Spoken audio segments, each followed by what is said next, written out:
Después de la crisis de entreguerras y el desarrollo del keynesianismo, se suponía que la intervención del Estado en la economía era como un modo normal de funcionamiento.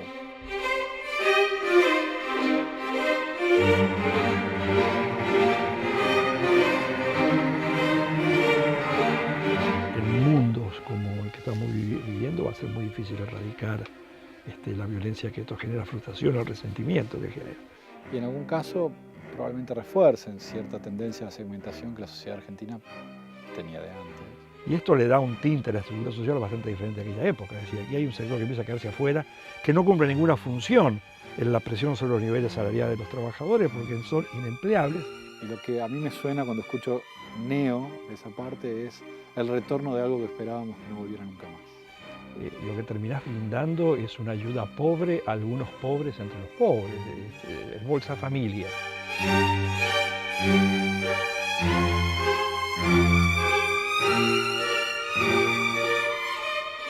Es cierto que los altísimos niveles de desempleo caracterizaron el ajuste latinoamericano de los 90. Ralph Dahrendorf dice que el neoliberalismo es la única revolución en la historia de la humanidad que no agrega una sola idea a las pasadas, ¿no? Uno de los fenómenos que a mí me resulta más sorprendente de los 90 es el crecimiento con destrucción de empleo.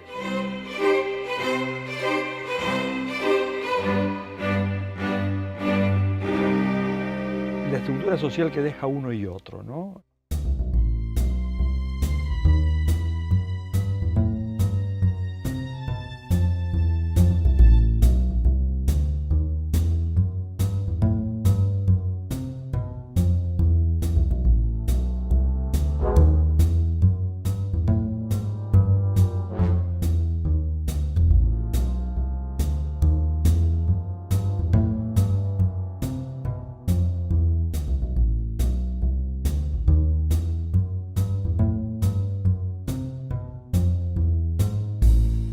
Lo que creo que suena, lo que a mí me suena cuando escucho neoliberalismo, es un retorno del liberalismo después de una época en la que se suponía había quedado abolido. Lo que yo entiendo cuando escucho eso es que después de la crisis de entreguerras y el desarrollo del keynesianismo, se suponía que la intervención del Estado en la economía era como un modo normal de funcionamiento de economía política, y que entonces el liberalismo quedaba como una pieza de museo, como un objeto del siglo XIX. El retorno de recetas económicas inspiradas en la tradición liberal, de fin de los 70, principio de los 80, es lo que me parece inspira lo que después en los 90 se llamó como neoliberalismo, y lo que a mí me suena cuando escucho neo de esa parte es el retorno de algo que esperábamos que no volviera nunca más. Eso es lo que creo. Desde el punto de vista doctrinario yo no encuentro que tenga nada radicalmente novedoso respecto de versiones más conservadoras o menos conservadoras que uno pudo ver en el liberalismo clásico de Europa y de los Estados Unidos, o inclusive el liberalismo latinoamericano, el liberalismo de las constituciones conservadoras de América Latina de la segunda mitad del XIX. Pues a mí me parece muy interesante tu perspectiva porque Ralph Dahrendorf dice que el neoliberalismo es la única revolución en la historia de la humanidad que no agrega una sola idea a las pasadas, ¿no? Y en realidad uno podría decir que el keynesianismo ha sido un recreo dentro de un proceso de liberalismo que ha llevado los últimos 200 años. Pero vos sabés que si bien uno podría decir hay una continuidad y es prácticamente el punto de vista del ideario, de las instituciones propuestas, no necesariamente de las implementadas, básicamente lo mismo, hay algo que realmente me parece que hace una diferencia importante, ¿no? Y es la estructura social que deja uno y otro, ¿no? Aquel liberalismo donde también existía desempleo, políticas focalizadas solamente en los pobres, no en los ciudadanos, como vino a ser el keynesianismo después, tenía este mecanismo que Marx y Engels denominan el ejército de reserva, que implicaba que aquellos trabajadores que estaban en el margen del sistema productivo podían acceder prácticamente sin mayores requisitos, ni de calificación, ni de entrenamiento, a las labores de aquellos que estaban ocupados. Entonces cumplían una función. Y esta función era presionar sobre los niveles de salario y condiciones de trabajo de los activos, digamos, los que estaban en la fuerza de trabajo. Tengo la impresión que eso cambió. Me da la impresión que el hecho de que se haya generado nuevos ejes dinámicos de la economía muy centrados en el tema conocimiento, ¿no? Robótica, biogenética, ciencia de nuevos materiales, astronáutica, etcétera, lleva a que ya el ejército de reserva tenga menos lugar que antes, no es que desaparezca, y comienzan a aparecer esta cuestión de una población excedente, más malthusiana que marxiana, digamos, y esto le da un tinte a la estructura social bastante diferente a aquella época. Es decir, aquí hay un sector que empieza a quedarse afuera, que no cumple ninguna función en la presión sobre los niveles salariales de los trabajadores, porque son inempleables, y no tienen las calificaciones necesarias para poder reemplazar a aquellos que están en el eje dinámico de la economía. Y por lo tanto, si bien estoy de acuerdo con vos de que estamos frente a un proceso donde hay más continuidad que cambio, hay algunos temas que me parece que hacen una gran diferencia entre aquel liberalismo del siglo XIX y que tenemos enfrente nuestro, ¿no? Yo esperaba encontrar muchas cosas viejas, pero hay muchas cosas nuevas, ahí está un montón, Eudeo. Che, qué buen libro ¿Cuál, a ver? Este es un librazo. Te lo recomiendo. Yo lo leí. Ah, lo leíste. Yo lo leí, sí, qué sí. cosa. Sí. Anda bien, ¿no? No tengo idea. Manual de Ciencia Política. Del compañero Juan Manuel. Compañero. ¿Y esto de Hobbes? Es nuevo. No, Hobbes no, hablaste de mí, cualquier cosa.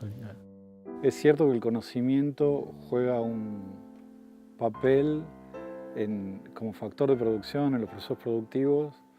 El conocimiento muy abstracto y que está concentrado en un sector muy pequeño de la población, que probablemente no lo jugaba en etapas previas al desarrollo del capitalismo, ¿no? Ahora pienso también que al mismo tiempo los sistemas educativos tienen una cobertura que no tuvieron en ningún otro momento de la historia. En particular la educación básica. Sí lo tenían por supuesto en los países desarrollados, pero no por ejemplo en América Latina, donde la extensión de la cobertura educativa me parece que es más un fenómeno de los últimos 30 años, ¿no? Y entonces, ¿en qué medida esa población que está fuera de los empleos productivos es excluida o incluida? Me parece depende del rol que desempeña el conocimiento abstracto en el promedio de las ocupaciones, digamos así, ¿no? Porque es cierto que los altísimos niveles de desempleo que caracterizaron el ajuste latinoamericano de los 90 ya no se repitieron más adelante, ¿no? Entonces quizá ese ejército industrial de reserva puede cumplir otro papel, dependiendo de la región, ¿no? Yo sospecho que hay muchas diferencias regionales. Pero sí es cierto, de todos modos me parece lo que me deja pensando de tu observación es que el conocimiento juega un papel hoy que en etapas previas al desarrollo del capitalismo no jugaba, que hay como una redefinición de la productividad, ¿no? En particular de los puestos de trabajo más productivos. Y ahí puede haber, sí, nuevas formas de estratificación social muy significativas. En particular, creo yo, las que tienen que ver con el manejo de lenguajes muy abstractos. El lenguaje de la programación, la matemática, el lenguaje de la estadística. Y es muy interesante porque ahí se puede dar estratificaciones dentro de los puestos de trabajo mejor remunerados y también en sectores relativamente altos, ¿no? No hay solamente una brecha tecnológica entre los que están dentro, digamos así, del mundo comunicado, conectado y los que están fuera, sino también en el subconjunto que está dentro, entre quienes ocupan las posiciones aventajadas, los que manejan estos lenguajes hiperabstractos y los que no los manejamos, ¿no? A ese mundo me cuesta leerlo, la verdad que no sé qué consecuencia política tiene eso, pero sí concuerdo que es muy interesante. Claro, ahora, digamos, vos decís bien que tenés una ampliación significativa de los sistemas educativos, de la cobertura del sistema educativo. El tema es que aparentemente la calificación que te exige el sistema productivo moderno es cada vez más alta y digamos, hoy tener una primaria universal, prácticamente nada. Y cuando uno piensa en la secundaria como la primaria de hace 30 años, uno dice, bueno, todavía, incluso en países como Argentina, estamos lejos de llegar a una cuestión. Y hoy, digamos, ser repositor en un supermercado de las grandes ciudades te exigen secundaria completa, Sí. con lo cual ahí tenés un problema serio. Y yo creo que esto se, se asocia también con algo que yo, sabes, tengo dificultad para aceptar, que es la idea de trabajo productivo, ¿no? Esta idea de que me parece que es fruto de una visión un poco del pasado, en el cual las grandes industrias de la posguerra eran las grandes absorbedores de mano de obra, la metalmecánica, la metalurgia, etc. Cuando en realidad las actuales, que tienen un contenido muy, muy grande de conocimiento, están muy volcadas hacia los servicios, ¿no? Sí. Es decir, 2 de cada 10 argentinos, por ejemplo, producen todos los bienes materiales. Sí. Y si uno lo mira internacionalmente, es la misma situación de Estados Unidos. 2 de cada 10 norteamericanos producen todos los bienes industriales y agrarios. Con lo cual, y la tendencia es a caer, ¿no? Si uno lo mira con tendencia histórica, y cada vez menos la gente que se dedica a fabricar objetos materiales.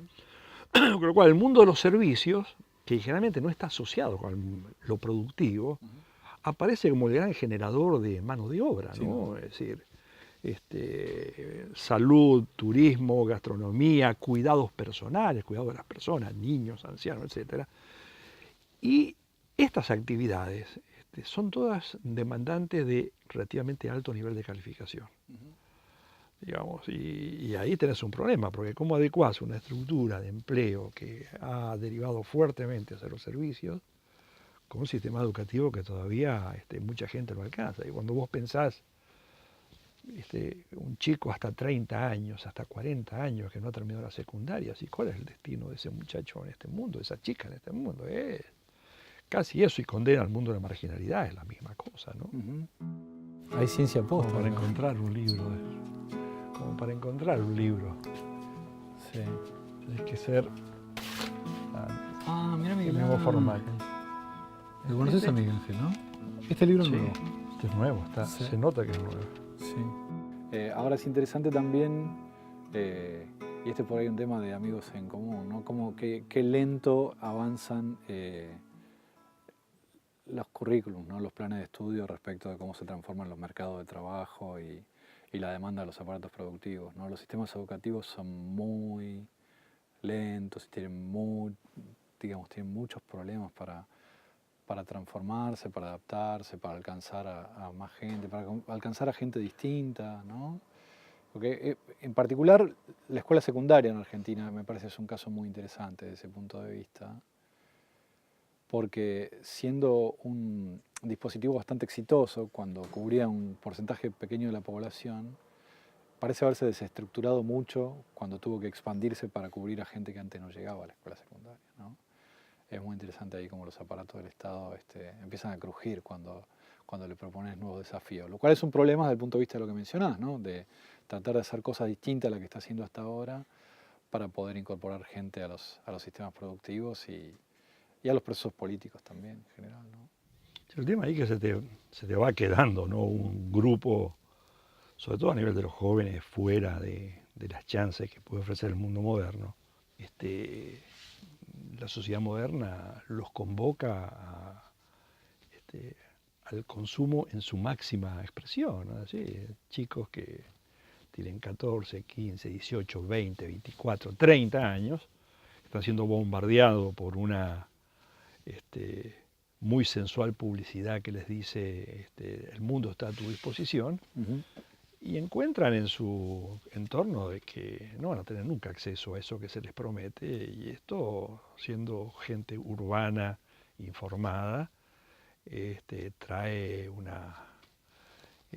fenómenos de frustración, de violencia, que me parece que está en una de las últimas raíces de lo que nosotros denominamos inseguridad, ¿no? Es decir, con que un pequeño número de chicos decida tomarse por su cuenta y por su mano la invitación al consumo De cualquier forma, ahí tenés un problema que no lo resolvés solamente con represiones, y ahí hay un problema de valores que están siendo inculcados, de gente que está recibiendo ese valor donde el consumo es prácticamente el Dios, y bueno, eso trae un problema de que en mundos como el que estamos viviendo va a ser muy difícil erradicar la violencia que esto genera, frustración, el resentimiento que genera. En Ciudad Juárez hace un tiempo, en un seminario de universidades mexicanas, y donde me decía la gente, los profesores de la Universidad la Autónoma de Ciudad Juárez, mirá, los chicos no tienen trabajo acá. El que consigue trabajo son 12 horas mal pagos, vienen los narcos y le dicen, tienen el mundo a su disposición, lo que quieran. Tienen que correr algunos riesgos. Con que los más osados, que son un 0,001, acepten, tenemos un problema que no podemos resolver. Dice, cada uno que matan salen 2, cada 2 que meten en la cárcel salen 4.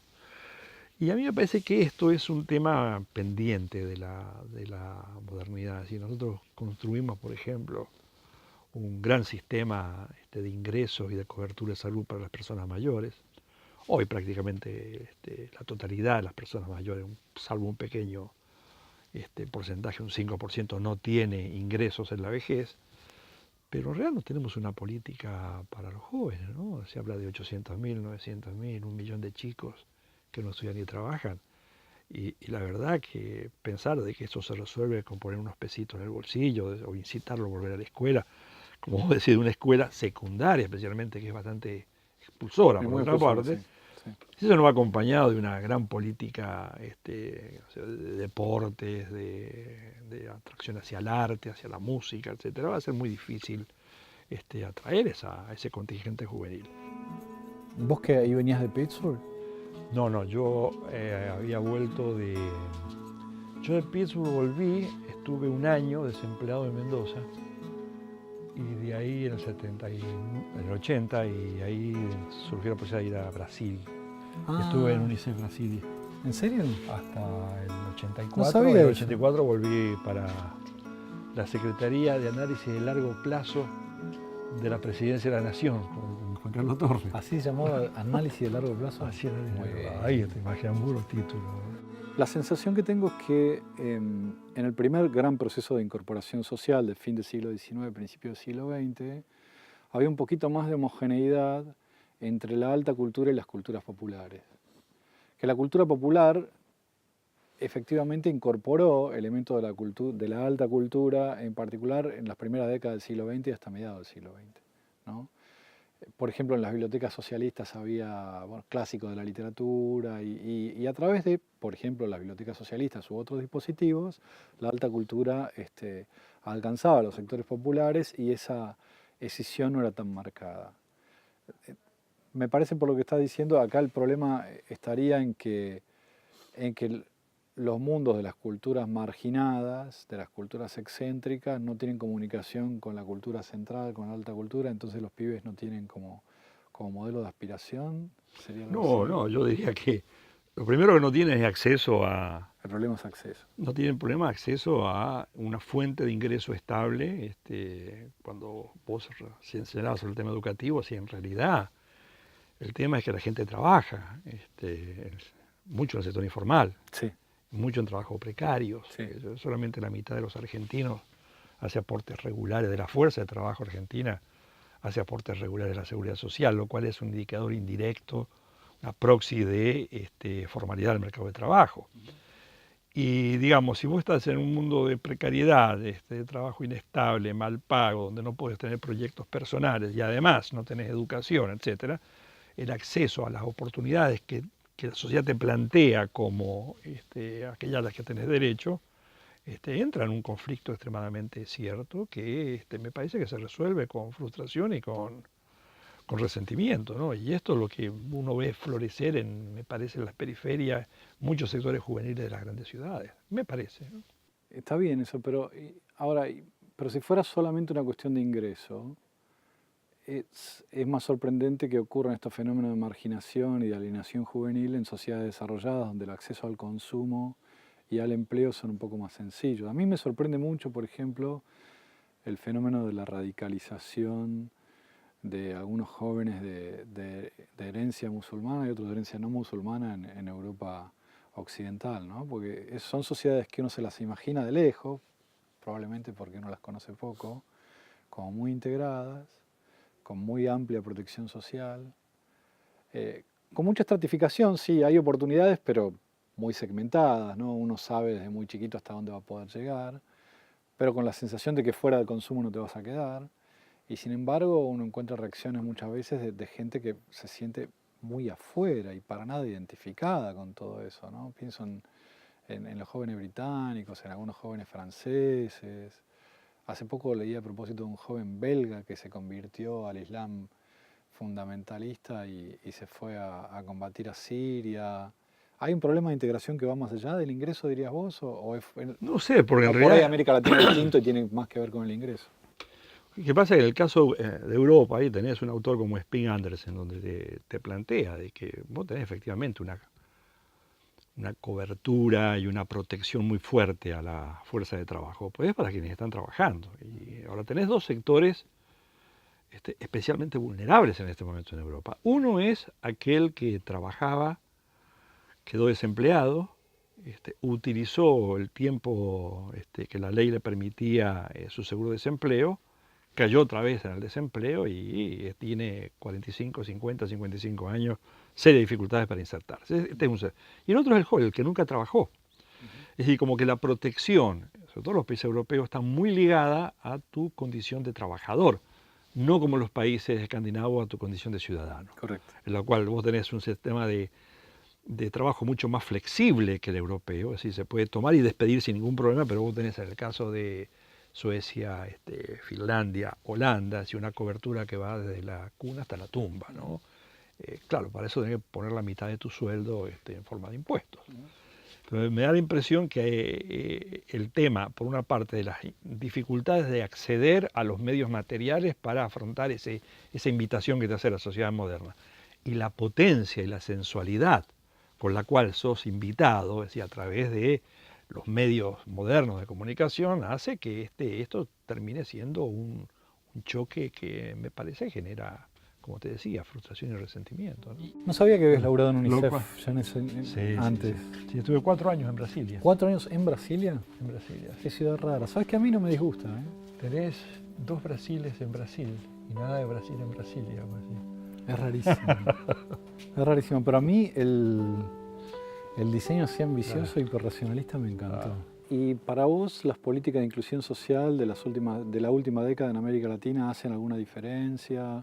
Pienso, por ejemplo, no solo en el caso argentino, pienso también en Bolivia, pienso en Ecuador. El caso venezolano es bastante más complicado, me parece, pero que no solo los sistemas de transferencias de ingresos a las familias, en general las políticas de inclusión social, ¿qué diferencia te parece que han hecho? ¿Qué es lo que tenés? Yo creo que tenés 2 fenómenos. Tenés, por una parte, una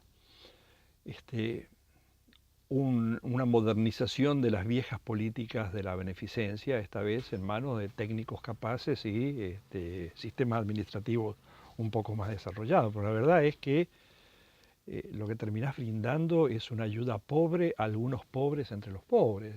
El Bolsa Familia, el programa más amplio de transferencia de ingresos en América Latina, en Brasil, 45 millones de personas, 25% de la población brasilera.